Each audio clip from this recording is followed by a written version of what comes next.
tu n'as pas de problème de gestion du temps, tu as simplement un problème de mission, de but. Alors arrête de dire que tu n'es pas organisé et cherche qu'est-ce qui se cache derrière ce problème de gestion du temps.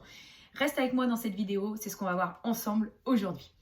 Je t'ai souvent parlé qu'il ne suffisait pas d'avoir des outils en fait pour mieux s'organiser et être plus efficace, plus productif. Je dis souvent même, et même je le répète et je le rabâche à mes clients, les outils ça ne suffit pas, ça ne sert à rien si en fait en gros tu ne sais pas où tu vas et si tu n'as pas d'objectif. Parce que ça ne sert à rien de mettre en place un système si c'est pour mettre un système en place sur du vent. Donc ça, je le répète assez souvent. Et dernièrement, j'ai lu un livre de Steve Chandler, Le guerrier du temps. D'ailleurs, je ne l'ai pas là. Enfin bref, Steve Chandler, guerrier du temps. Et dans ce livre-là, il y a une comparaison super géniale dont je voulais vous parler aujourd'hui parce que elle reflète exactement mon propos du début de cette vidéo et elle va t'aider à mieux comprendre en gros d'où vient ce problème de gestion du temps. C'est une comparaison par rapport à un voyage à New York. Alors moi, si tu me connais un petit peu, tu sais que New York, j'adore cette ville, c'est mon rêve ultime et du coup ça m'a vachement parlé. Donc je te parle de cette analogie du voyage et tu vas mieux comprendre d'où peut venir ce problème de gestion du temps que tu penses avoir. Alors, donc New York ou n'importe quoi, hein, tu décides de la ville qui te parle le plus. Bon là, dans le livre, Steve Chandler fait une analogie au voyage à New York. Donc quand tu décides que tu as prévu un voyage à New York, à un vol à prendre tel jour, à telle heure, tu as une mission bien précise, un objectif sur ta journée qui est ultra clair. Tu pars en avion et tu vas à New York, ok ? Donc tu es déterminé à prendre ton avion. Globalement, tu as envie d'y aller, donc tu y vas. Et rien ne pourra venir... rien ne pourra venir gâcher ou empêcher ce voyage à New York. C'est-à-dire que si jamais tu as des personnes juste avant, alors t'es en train de boucler ta valise, prêt à partir, il y a quelqu'un qui t'appelle en disant ouais, faut que tu viennes au bureau, il y a une urgence, tu vas dire non. Tu vas dire attends, on se rappelle quand je serai à New York ou alors je revois ça dans la semaine prochaine puisque je ne suis pas là. Tu vas être capable de dire non. Idem, si tu prends la voiture et tu tombes en panne, eh ben, tu vas te débrouiller pour trouver un taxi, tu vas faire en sorte de ne pas louper ton avion. Ça va être vraiment, en gros, donc tu vas avoir des œillères, c'est ton principal objectif, c'est ton vol. Idem, tu vas prendre, par exemple, un peu d'avance. En général, quand on prend l'avion, on anticipe toujours les petits imprévus, les bouchons sur la route ou quoi que ce soit. Et tu vas tout faire, tu vas tout mettre en sorte que tu puisses prendre ton vol, que tu puisses prendre ton avion et que tu puisses aller à New York. Rien ne va t'en empêcher. Et tu vas être hyper capable, même très facilement, de dire non aux sollicitations extérieures. Quelqu'un qui t'appelle et que tu peux pas l'appeler tout de suite, tu reportes. Si là, il y avait une urgence, bah, tu décales. Ou tu trouves une solution différente qui ne t'empêchera pas d'atteindre ta mission, c'est-à-dire partir, prendre ton vol pour aller à New York. Donc tu l'auras remarqué, quand tu as un vol, pour New York ou n'importe quelle ville, ça devient ta priorité et tu sais dire non. Le problème, c'est que dans le quotidien, on oublie cette mission. On oublie ce voyage à New York parce qu'on ne prend pas l'avion tous les jours, ok ?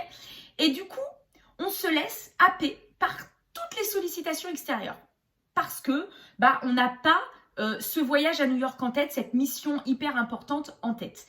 Et du coup, on dit oui à tout, on se laisse déranger par un tel, par bidule, on dit oui, et nos actions que l'on devait faire passent complètement après d'autres sollicitations. Et c'est ça le réel problème, c'est qu'au quotidien, on n'a plus ce voyage à New York, on n'a plus cette mission, donc on a perdu cette priorité en fait. Et bim, on finit par croire qu'on a un problème de gestion du temps. Parce que du coup on n'a pas le temps de tout faire, parce qu'on a dit oui à tout le monde, on a complètement mis de côté nos priorités, mais en même temps on sait même plus c'est quoi, donc du coup on a un problème de gestion du temps. On pense avoir un problème de gestion du temps. Alors qu'en fait, on n'a pas su tout simplement mettre le focus sur notre priorité du jour. On n'a pas su mettre en évidence notre priorité du jour.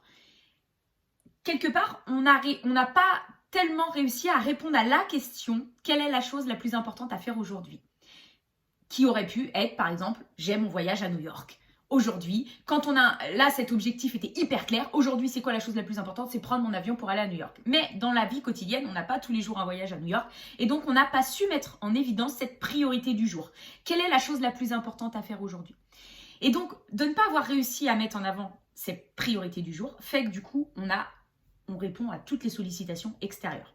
Alors pourquoi on n'arrive pas à mettre en évidence cette priorité du jour? Il peut y avoir deux raisons. Peut-être que l'on a perdu de vue notre priorité de la semaine, peut-être même du mois, ce qui fait que c'est compliqué d'avoir une priorité à la journée puisqu'on ne sait même pas tellement où on va dans la semaine, et dans le mois, ni dans le trimestre. Donc ça, c'est de la clarté sur ses objectifs.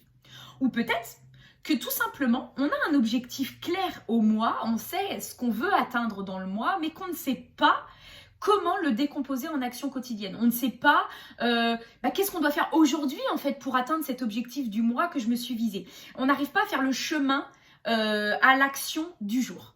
C'est ces deux raisons qui font que du coup, on peut avoir du mal à mettre en avant, en évidence, cette priorité du jour. Ce voyage à New York. Du coup, si on n'arrive pas à savoir quel est vraiment notre objectif du mois ou de la semaine, ou alors qu'on n'arrive pas à décomposer ces actions quotidiennes, en fait, on avance à l'aveugle. Et c'est exactement ça qui fait en fait, finalement, qu'on répond facilement aux sollicitations parce que notre mission, notre but n'est pas assez clair comme pourrait l'être le voyage à New York.